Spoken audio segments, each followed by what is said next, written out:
সম্পন্ন করি। এটাকে একটা মিলনোৎসব বলাই ভালো, কারণ বিবাহ শব্দটার মধ্যেই একটা দায়িত্বের কথা, একটা ভার বইবার কথা আছে।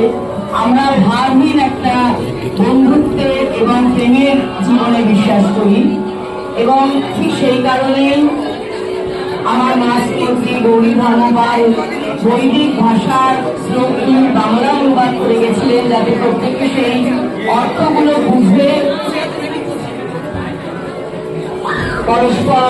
পরস্পরে হয়ে যেতে পারে। আর ঠিক কন্যা দানের মতোই সিঁদুর দানও আমরা বর্জন করেছি, কারণ আমরা মনে করি দুই সবালাত মানুষ পরস্পরকে ভালোবাসছেন, পরস্পরের বাঁধনে ধরা দিচ্ছেন স্বেচ্ছায়, সেখানে আর কারুর কোনো